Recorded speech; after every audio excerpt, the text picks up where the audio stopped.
வணக்கம். ஜேகே செய்திகளின் பிரதான செய்திகள். முதலில் தலைப்புச் செய்திகள். 2026 வரவு செலவு திட்ட அறிக்கை ஜனாதிபதியினால் சமர்ப்பிப்பு.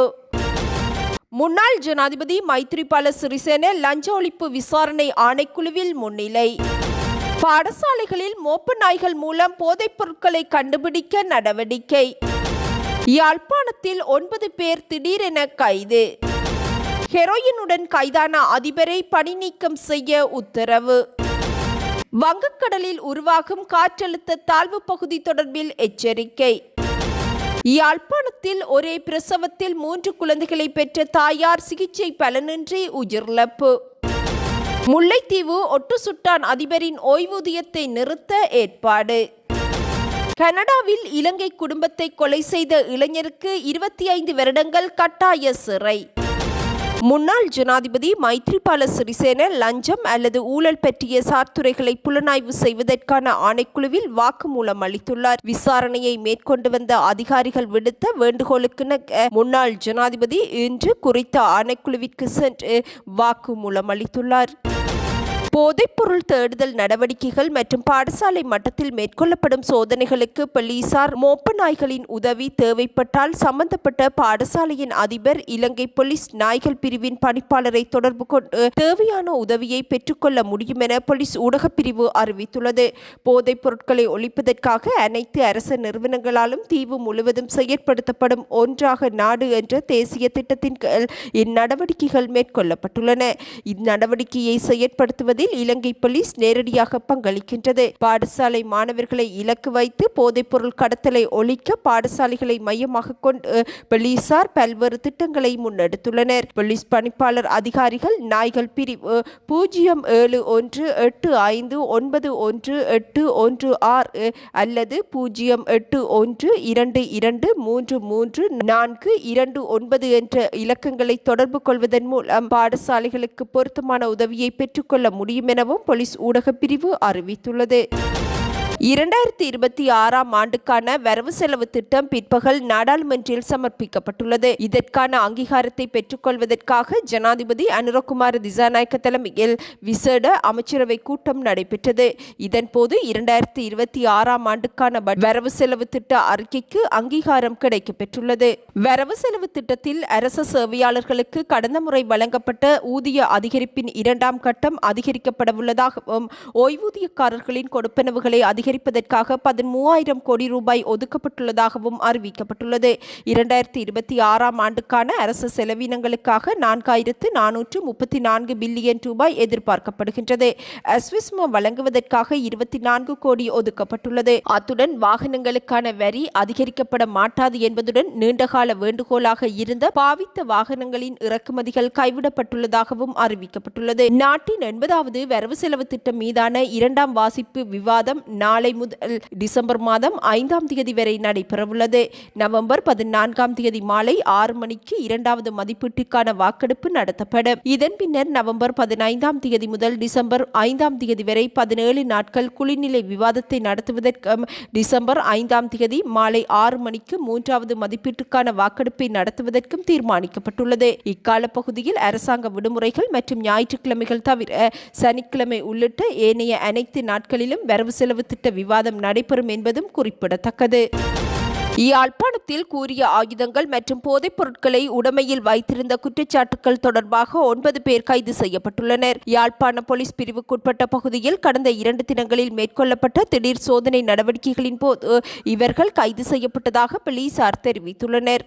கூறிய ஆயுதங்களை வைத்திருந்த குற்றச்சாட்டில் 2 பேரும் பகுதியாக ஹெரோயின் போதைப் பொருளை உடைமையில் வைத்திருந்த குற்றச்சாட்டில் 7 பேரும் என 9 பேர் கைது செய்யப்பட்டுள்ளனர். கைதான சந்தேக நபர்களை யாழ் நீதவான் நீதிமன்றில் முற்படுத்த நடவடிக்கைகள் முன்னெடுக்கப்பட்டுள்ளன. ஹெரோயின் போதைப் பொருள் கையிருப்புடன் கைது செய்யப்பட்ட அதிபரை பணி நீக்கம் செய்து வடமத்திய மாகாண கல்வி பணிப்பாளர் நடவடிக்கை எடுத்துள்ளார். குறித்த அதிபருக்கு கடிதம் ஒன்றை அனுப்பி வைத்துள்ள வடமத்திய மாகாண கல்வி பணிப்பாளர் அனுராதபுரம் குற்றத்தடுப்பு விசாரணை பிரிவினரால் சமர்ப்பிக்கப்பட்ட விடயங்களை கவனத்திற்கொண்டு ஸ்தாபன கோவையின் சரத்துக்களின் கீழ் வரும் குற்றத்தை அவர் செய்துள்ளமையினால் உடனடியாக அமலுக்கு வரும் வகையில் பணி நீக்கம் செய்யப்பட்டுள்ளதாக குறிப்பிட்டுள்ளார். தேசிய மக்கள் சக்தியின் நகரசபை உறுப்பினர் ஒருவரின் கணவரான குறித்த அதிபர் அண்மையில் 1 கிலோ 118 கிராம் ஹெரோயின் போதைப் பொருளுடன் கைது செய்யப்பட்டிருந்தமை குறிப்பிடத்தக்கது. அரசாங்க பாடசாலைகள் மற்றும் அரசாங்கத்தினால் அங்கீகரிக்கப்பட்ட தனியார் பாடசாலைகளின் 2025 ஆண்டுக்கான 3ஆம் தவணையின் 1ஆம் கட்டம் இன்றுடன் நிறைவடைவதாக கல்வி அமைச்சு அறிவித்துள்ளது. இதன்படி சிங்கள மற்றும் தமிழ் பாடசாலைகளின் 3ஆம் தவணையின் 2ஆம் கட்டம் டிசம்பர் மாதம் 8ஆம் தேதி மீண்டும் ஆரம்பமாகும் எனவும் கல்வி அமைச்சு குறிப்பிட்டுள்ளது. முஸ்லிம் பாடசாலைகளுக்கான 3ஆம் தவணையின் 2ஆம் கட்டம் எதிர்வரும் 24ஆம் தேதி திங்கட்கிழமை ஆரம்பமாகும் என்பதும் குறிப்பிடத்தக்கது. 250க்கும் குறைவான மாணவர்களை கொண்ட பாடசாலைகளுக்கு தற்போது வழங்கப்படும் பாதணி வவுச்சர்களுக்கு பதிலாக உள்ளூரில் தயாரிக்கப்பட்ட உயர்தர பாதணிகளை வழங்குவதற்கான முன்னோடி திட்டம் ஆரம்பிக்கப்பட்டுள்ளது. இவ்விடயம் தொடர்பில் துறைசார் அமைச்சர் சுனில் ஹந்துன்னெத்தி தலைமையில் கைத்தொழில் மற்றும் தொழில் முனைவோர் மேம்பாட்டு அமைச்சில் கலந்துரையாடப்பட்டது. இதற்கமைய மேல் மற்றும் தென் மாகாணங்களில் உள்ள 1266 பாடசாலைகளைச் சேர்ந்த 1,45,723 மாணவர்களுக்கு உள்ளூரில் தயாரிக்கப்பட்ட பாதணிகளை பெற்றுக் கொடுக்க நடவடிக்கை எடுக்கப்பட்டுள்ளது. ஒரு ஜோடி உள்ளூர் பாதணியை 2100 ரூபாய் செலவில் 1 வருட உத்தரவாதத்துடன் வழங்கவும் உள்ளூர் உற்பத்தியாளர்கள் இணக்கம் தெரிவித்துள்ளனர். இதனூடாக அரசாங்கத்திற்கு சுமார் 140 மில்லியன் ரூபாய் லாபம் கிடைக்கும் என எதிர்பார்க்கப்படுகின்றது. குறித்த 2 மாகாணங்களிலும் உள்ள மேலும் 62,481 மாணவர்களுக்கு பாதணிகளை பெற்றுக் கொடுக்க முடியும் எனவும் அமைச்சு அறிவித்துள்ளது. மேல் சப்ரகமுவ, மத்திய, வடமேல் மற்றும் வடக்கு மாகாணங்களிலும் காலி மற்றும் மாத்தறை மாவட்டங்களிலும் அவ்வப்போது மழை அல்லது இடியுடன் கூடிய மழை பெய்யும் என வளிமண்டலவியல் திணைக்களம் எதிர்வு கூறியுள்ளது. குறித்த பகுதிகளில் 75 மில்லிமீட்டருக்கும் அதிகமான பலத்த மழை பெய்யக்கூடும் என திணைக்களம் எதிர்பார்த்துள்ளது.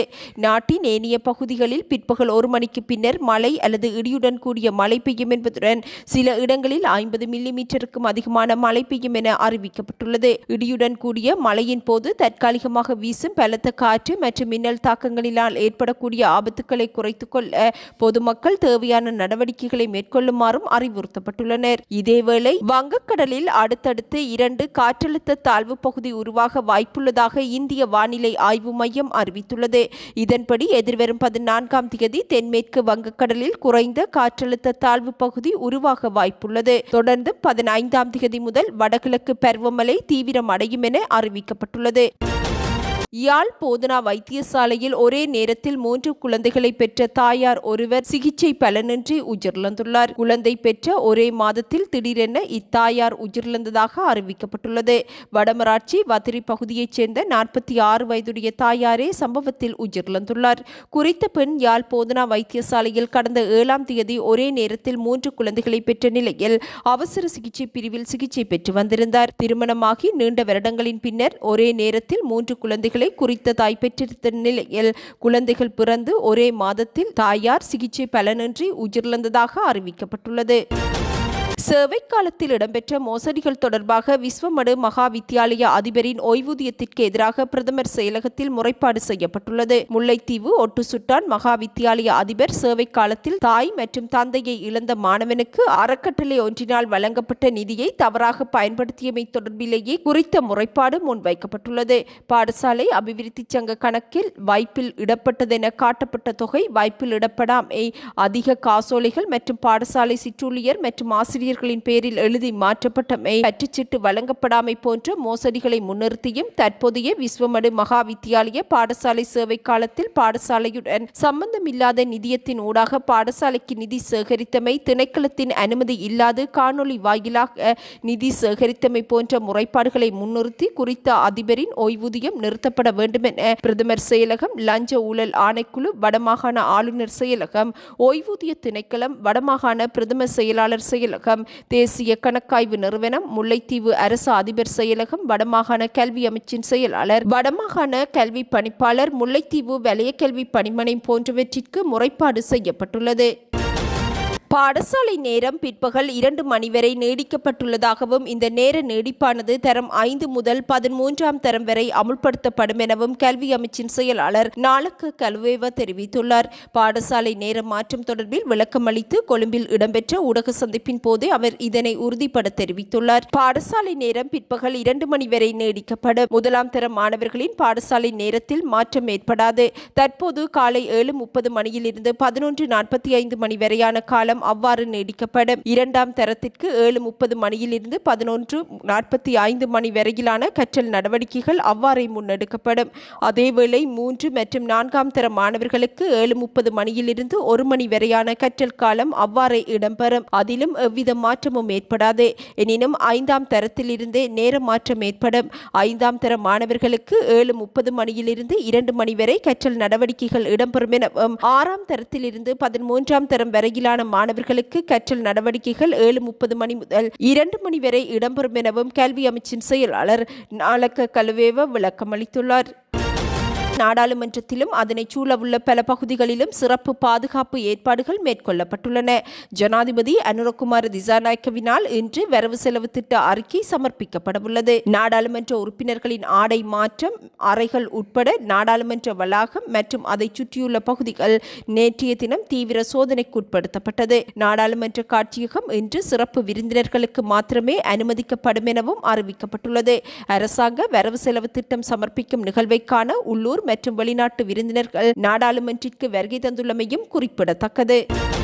2024ஆம் ஆண்டில் கனடாவின் ஒட்டாவாவில் உள்ள ஒரு வீட்டில் இலங்கை குடும்பத்தைச் சேர்ந்தவர்கள் உட்பட 6 பேரை கொலை செய்த சம்பவத்தின் குற்றச்சாட்டிற்கு உள்ளான இலங்கையைச் சேர்ந்த இளைஞருக்கு ஆயுள் தண்டனை விதித்து அந்நாட்டு நீதிமன்றம் உத்தரவிட்டுள்ளது. இந்த உத்தரவை பிறப்பித்த நீதிமன்றம் தண்டனையில் எவ்விதமான தளர்வையும் பெறுவதற்கோ அல்லது விடுதலை பெறுவதற்கோ அவர் 25 வருடங்கள் கட்டாயமாக சிறை தண்டனையை அனுபவிக்க வேண்டும் என அறிவித்துள்ளது. குற்றம் சாட்டப்பட்டவர் ஃபெப்ரியோ டி சொய்சா என்ற இளைஞராவார். கனடாவில் கல்வி கற்று வந்த இவர் குற்றத்தை செய்தபோது அவருக்கு 19 வயதை கடந்திருந்தது. குறித்த இளைஞர் மீது 4 முதலாம் நிலை கொலை குற்றச்சாட்டுகளும் 2 இரண்டாம் நிலை கொலை குற்றச்சாட்டுகளும் ஒரு கொலை முயற்சி குற்றச்சாட்டும் சுமத்தப்பட்டிருந்தன. இவர் தன் மீதான அனைத்து குற்றச்சாட்டுகளையும் ஒப்புக்கொண்டுள்ளார். இக்கொலையில் ஒரே குடும்பத்தைச் சேர்ந்த 35 வயதுடைய தாயான தர்ஷனி பண்டார்நாயக், 7 வயதான இனுகா விக்ரமசிங்க மற்றும் 4 வயதான அஸ்வினி விக்ரமசிங்க, 2 வயதான ரினியானா விக்ரமசிங்க, 2 மாதமே நிரம்பிய கெலி விக்ரமசிங்க ஆகியோர் கொல்லப்பட்டிருந்தனர். குறித்த வீட்டில் இருந்த காமினி அமரக்கோன் என்ற 40 வயதுடைய நபரும் இச்சம்பவத்தில் கொலை செய்யப்பட்டிருந்தார். குழந்தைகளின் தந்தை படுகாயமடைந்த நிலையில் வைத்தியசாலையில் அனுமதிக்கப்பட்டிருந்தமையும் குறிப்பிடத்தக்கது. இத்துடன் இன்று எமது பிரதான செய்திகள் நிறைவடைகின்றன. நமது அடுத்த பிரதான செய்திகளை நாளை எதிர்பாருங்கள். வணக்கம்.